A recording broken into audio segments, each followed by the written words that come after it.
Mercury Events. உங்க ஈவெண்ட்ஸை எங்களோட plan பண்ண இப்போவே ஸ்கிரீன்ல தெரியுற நம்பருக்கு கால் பண்ணுங்க.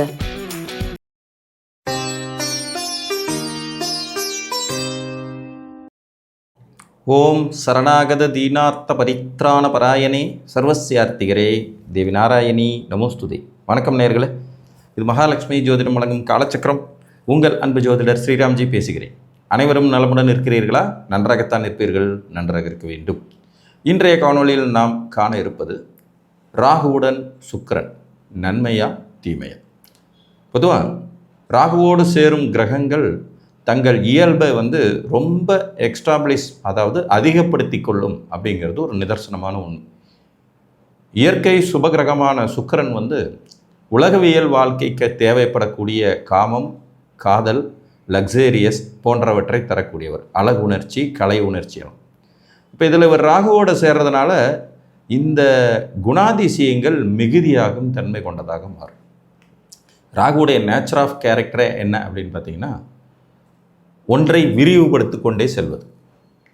இப்போ நம்மளாம் பூமியில் இருக்கோம்னா, ஒரு ராகு ஆதிக்கம் கொண்ட ஒரு மனிதர் இருக்காருன்னா அவர் பூமியை தாண்டி யோசிப்பார். 10,000 ரூபா சம்பளம் வாங்கிட்டு இருக்கிற ஒருத்தர் ராகு ஆதிக்கத்தில் இருந்தார்னா 10 கோடி எப்படி சம்பாதிக்கிறதுன்னு யோசிப்பார். முடியுமா முடியாதாங்கிறது ஜாதகத்தினுடைய தனித்தன்மையை பொறுத்தது. ஆனால் இந்த யோசனையே முதல்ல நார்மலாக நிறைய பேருக்கு வராது. மாதம் 50,000 ரூபா சம்பாரிச்சுட்டு ஒரு பேங்க்கில் ஒர்க்கில் இருக்கிற ஒருத்தர் நான் 500 கோடி சம்பாதிக்கணும்னு யோசிப்பாரான்னு கேட்டால் கொஞ்சம் கஷ்டம். ஆனால் அதுவே ராகுவினுடைய ஆட்டிடியூட்குள்ளே அவர் இருந்தார்னா கண்டிப்பாக அதை யோசிப்பார். யோசிப்பதின் விளைவாக என்ன ஆகும் அப்படின்னா, ராகு குறுக்கு வழியில் பணம் சம்பாதிக்கிறதுக்கு தான் ஐடியா கொடுக்குற கிரகம். அப்போ சூது விளையாடுற எண்ணத்தை தூண்டுவார். சூது விளையாடுற எண்ணத்தை தூண்டுறாருன்னா என்ன? இன்றைக்கி தேதிக்கு பார்த்திங்கன்னா இன்றைக்கி முழுக்க crypto currency, speculation, share market, online trading, தினசரி வர்த்தகம்னு பல விதங்களில் பணத்தை டெவலப் பண்ணலாம் அப்படின்னு யோசிச்சுக்கிட்டு உள்ளே போய் தோற்று போய் வர்றவங்க நிறைய பேர் உண்டு. ஒரு புள்ளி விவர கணக்குப்படி 100க்கு 91 பேர் தோற்று தான் போயிடுறாங்க இந்த துறையில் அப்படின்னு அந்த டிபார்ட்மெண்ட்டே அனௌன்ஸ் பண்ணிட்டு தான் உங்களை வானே கூப்பிடுது. அப்படிப்பட்ட துறைகளுக்கு போகிறதுக்கும் வாய்ப்பு இருக்கும். இதெல்லாம் ராகு தூண்டி விடுறதுனுடைய விளைவு. இப்படிப்பட்ட ராகு சுக்கிரனோட இணையும் போது என்ன ஆகுன்னா, ஏற்கனவே சுக்கிரன் லக்ஸேரியஸ் வாழ்க்கைக்கு அதிகம் ஆசைப்படுற ஒரு கிரகம். இதை பல மடங்கு அதிகப்படுத்திடுவார். எது செஞ்சாலும் பிரச்சனை இல்லை, என்னோட சந்தோஷம் முக்கியம், நான் லக்ஸேரியஸாக வாழ்ந்தே ஆகணும், எனக்கு அதுதான் ரொம்ப இம்பார்ட்டன்ட் அப்படிங்கிற எண்ணத்தை கொடுக்கும் தன்மை ராகு சுக்கிரன் இணைவுக்கு உண்டு. இதை 2 விதமாக எடுத்துக்கலாம். ராகுவோடு சுக்கிரன் சேரும்போது சுக்கிரன் கெட்டு போவார், ஆனால் ராகு நல்லவராக மாறுவார். எப்போவுமே ஒரு பாவக்கோள் ஒரு சுபக்கோளோடு சேர்ந்ததுன்னா அந்த பாவக்கோள் தன் தன்மைகளை குறைத்து கொண்டு ஜாதகருக்கு நன்மை தரும் கிரகமாக மாறும். இந்த சுபக்கோள் அவங்களுக்கு தன்னுடைய நன்மைகளை கொடுத்துட்டதுனால செயல்பட முடியாமல் போகும் அப்படிங்கிறத ஒரு நிதர்சனமான உண்மை. அப்போ ராகு இதனால் பலப்படுத்தப்படுறதுனால ராகு திசை நடந்தால் ஜாதகருக்கு அதிக நன்மைகள் நிகழும். அந்த நன்மைகளின் தாக்கம்ங்கிறது மற்றவங்க ஏற்றுக்கிற மாதிரி இருக்குமா இருக்காதாங்கிறது தனிக்கதை. நான் லக்ஸரியஸாக தான் இருப்பேன், நான் சுயநலமாக தான் இருப்பேன், நான் இப்படி தான் வாழ்வேன், நான் மாதத்துக்கு ஒரு டூர் போவேன், லவ் பண்ணுவேன், காமத்தை திகட்ட அனுபவிப்பேன் அப்படின்னு ஜாதகர் முடிவெடுப்பது மற்றவர்களின் விருப்பு வெறுப்பு இதை பற்றி கவலைப்படாமல் இருக்கும். பொதுவாக கவலைப்படாமல் செயல்படக்கூடிய தன்மையை தர்ற கிரகம் ராகு. எதை பற்றியும் யாரை பற்றியும், சமுதாயத்தை பற்றிய கவலையோ, பேரண்ட்ஸை பற்றின கவலையோ, உற்றார் உறவுகளை பற்றின கவலையோ, குழந்தைங்களை பற்றின கவலையோ, வாழ்க்கை துணையை பற்றின கவலையோ எதுவுமே இருக்காது. இவங்களை கண்ட்ரோல் பண்ண முடியாது. கட்டுப்படுத்த இயலாத சக்தி தான் ராகுவோடது. அதை தூண்டிவிட்டு சிதறடிக்கும் குணம் ராகுக்கு உண்டு. அப்படிப்பட்ட ராகு சுக்கிரனோடு சேரும்போது அந்த குணத்தை கொஞ்சம் எக்ஸ்டாப்ளிஷ் பண்ணத்தான் செய்வார். சுக்கிரனுடைய அந்த குணாதிசயங்கள் ராகுவே ஆக்டிவேட் பண்ணி ராகு திசை ஒருவேளை நடப்பில் வந்ததுன்னா ஜாதகர் கொஞ்சம் இந்த சட்ட திட்டங்கள் சமுதாய கண்ணோட்டத்துக்கெல்லாம் கட்டுப்பட மாட்டார். பட் சுக்கிர திசை வந்ததுன்னா அதனுடைய தாக்கம் வேறு மாதிரி இருக்கும். ஏன்னா ஆல்ரெடி ராகுவை அதீத சுபப்படுத்தி நல்ல வலிமையை கொடுத்துட்டு இவர் கொஞ்சம் டம்மியாக தான் இருப்பார், வலு குறைந்த நிலையில் தான் இருப்பாருங்கிறதுனால இங்கே சுக்கிர திசைங்கிறது ஒரு மாதிரி கட்டுப்பட்ட திசை தான், அது பெரிய அளவில் மோசம் இல்லை அப்படிங்கிற மாதிரி போயிடும். இரு கிரகங்களின் இணைவில் ராகு சுக்கிரன் இணைவு. இப்போ இது முதல்ல இணைவு அப்படின்னா இவங்க 5 டிகிரிக்குள்ளே இருக்கணும், இது முதல் விதி. அப்போ ராகு திசை உங்களுக்கு நடப்புக்கு வந்தால் வேறு மாதிரி பலன்களும், சுக்கிர திசை நடப்புக்கு வந்தால் அது வேறு மாதிரியான பலன்களும் இருக்கும். ஸோ இந்த இணைவு அதாவது விரும்பத்தக்கதா அல்லது விரும்பத்தகாததான்னு கேட்டால் 50-50 சாய்ஸுங்க.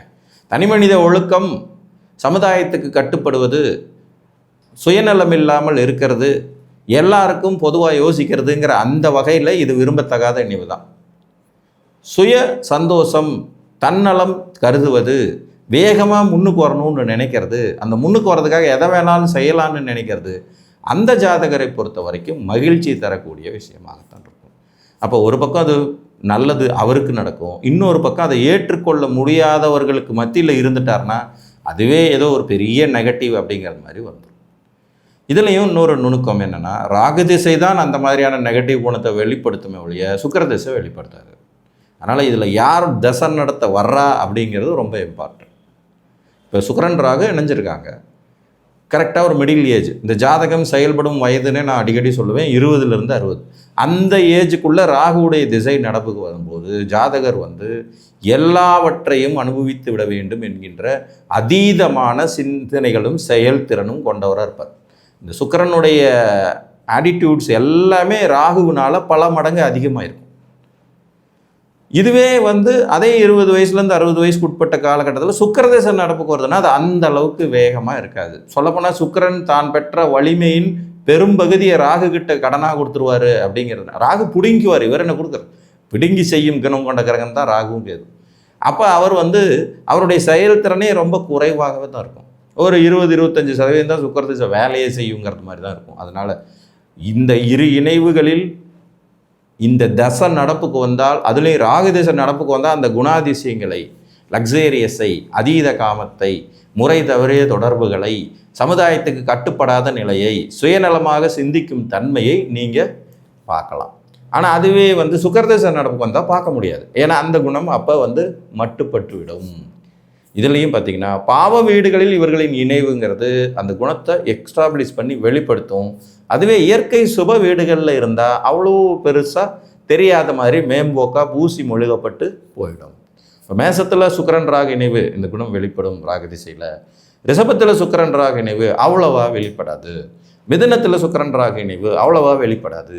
கடகத்தில் சுக்கிரன் ராகு இணைவு இது பார்த்திங்கன்னா சந்திரனுடைய நிலையை பொறுத்து வெளிப்படலாம், வெளிப்படாமையும் போயிடலாம். சிம்மத்தில் சுக்கிரன் ராகு இணைவு வெளிப்படும். கன்னியில் சுக்கிரன் ராகு இணைவு, இங்கே ஆல்ரெடி சுக்கிரன் பயங்கர வீக்காக இருப்பார், அப்போ ராகுவினுடைய குணாதிசயங்கள் கண்ணா பின்னான்னு வெளிப்படும். துலாத்தில் சுக்கிரன் ராகு இணைவு அவ்வளவா வெளிப்படாது. விருச்சிகத்தில் சுக்கிரன் ராகு இணைவு கட்டாயம் வெளிப்படும். இதில் ராகு திசை நடப்புறது. ஒருத்தருக்கு விருச்சிகத்தில் சுக்கிரன் ராகு 5 டிகிரி கூட அணிஞ்சிருக்காங்க, மிடில் ஏஜில் ராகு திசை வருது. ஒரு 30 வயசில் ராகு திசை ஆரம்பிக்குதுன்னு வச்சுக்கோங்க. 30 to 48 ராகு திசை. கண்டிப்பாக ஜாதகர்கிட்ட நல்ல குணங்களை, ஒழுக்கத்தை எதிர்பார்க்க முடியாது. ஆனால் இதுக்கு விதிவிலக்கும் உண்டு. இப்போ இந்த சுக்கிரன் ராகுவோடு சேர்ந்து புதன் நடுவில் இருந்தார்னா அந்த அளவுக்கு மோசமில்லை. குரு நடுவில் இருந்தார்னா மோசமில்லை. எங்கேயாவது இருந்து குரு பார்த்துக்கிட்டு இருந்தார்னாலும் பிரச்சனையே இருக்காது. வளர்பிறை சந்திரன், பௌர்ணமிக்கு நிகரான சந்திரன் அல்லது சந்திர அதியோகத்துக்குள்ளே இந்த அமைப்பு வந்துடுச்சுன்னா எந்த ப்ராப்ளம் இருக்காது. ஒரு உதாரணமாக பார்த்திங்கன்னா விருச்சிகத்தில் ராகு சுக்கிரன் இருக்காங்க. விருச்சிகத்தில் ராகு சுக்கிரன் இருக்காங்க. நேர் 7ஆம் இடம் ரிஷபத்தில் சந்திரன். ஜாதகர் கார்த்திகை நட்சத்திரத்தில் பிறந்தவர்னு வச்சுக்கோங்க. நேர் 7ஆம் இடத்துல சந்திரன் இருக்கார், கார்த்திகை நட்சத்திரத்தில் பிறந்தவராக இருக்கார். இப்போ பௌர்ணமிக்கு நிகரான சந்திரன், உச்ச சந்திரனுடைய ஒளி ராகு சுக்கிரனுக்கு கிடைக்குது. சூரிய திசையில் பிறந்தவர், சந்திர திசையில் பிறந்தவர், செவ்வாய் திசை முடிஞ்சு ராகு திசை கரெக்டாக அந்த செயல்படும் வயதில் வந்தாலும் இது முழுமையான நெகட்டிவ் அப்படின்னு எடுத்துக்க முடியாது.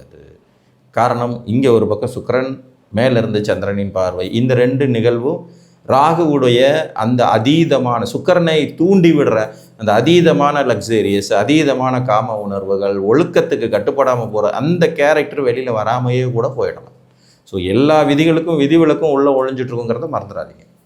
தனுசில் சுக்கிரன் ராகு இணைவு கண்டுக்க வேண்டியதில்லை, அது பெருசாக தெரியவே தெரியாது. மகரத்தில் சுக்கிரன் ராகு இணைவு நிச்சயமாக வெளிப்படும் ராகு திசையில்.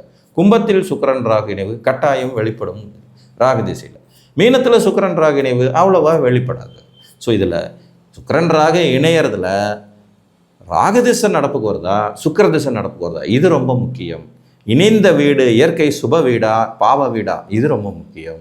வேறு சுபர்களின் தொடர்புகள் பார்வை இணைவு கிடைக்கிறதா, இதுவும் முக்கியம். முதல்ல ராகு சுக்கிரன் இணையதில் ராகு அதிக நன்மைகள் அடைகிறார், சுக்கிரன் அதிக தீமை அடைகிறார். அதுவும் ஜாதகருக்கு எந்த பருவத்தில் அந்த தசை நடப்புக்கு வருதுங்கிற இன்னொரு கணக்கீடு ரொம்ப ரொம்ப முக்கியம். பொதுவாக உலக சுகங்கள் அனைத்தையும் அனுபவிக்கணும்னு எண்ணம் கொண்ட கிரகம் சுக்கிரன். இவரோட ராகு சேரும்போது அந்த சுகங்களை பல மடங்கு அனுபவிக்கணும். அதற்கு சாமதான வேத தண்டை எந்த உபாயங்களை வேணாலும் கைகொள்ளலாம். அதற்கு நீதி நேர்மை நியாயம் தர்ம வழியில் போகணுன்ற அவசியம் இல்லை. நான் சமுதாயத்துக்கு கட்டுப்பட வேண்டிய அவசியம் இல்லை. நான் எப்படி வேண்டுமானாலும் என்னுடைய சுய லாபத்திற்காக இந்த சமுதாயத்தை உபயோகப்படுத்தி கொள்வேங்கிற அந்த அதிதீவிர எண்ணங்களை கொடுத்து விடும் தன்மை கொண்டவர் தான் ராகு. அவர் சுக்கிரனோடு சேரும்போது இந்த மாதிரியான குணாதிசயங்கள் வெளிப்படலாம். அதற்கு விதிகளும் உண்டு, விதிவிலக்குகளும் உண்டு என்பதை அறிந்து கொள்ளுங்கள் என்று கூறி மீண்டும் ஒரு காணொலியில் உங்களை வந்து சந்திக்கும் வரை உங்களிடமிருந்து அன்புடன் விடைபெற்றுக் கொள்வது உங்கள் அன்பு ஜோதிடர் ஸ்ரீராம்ஜி. நன்றி, வணக்கம்.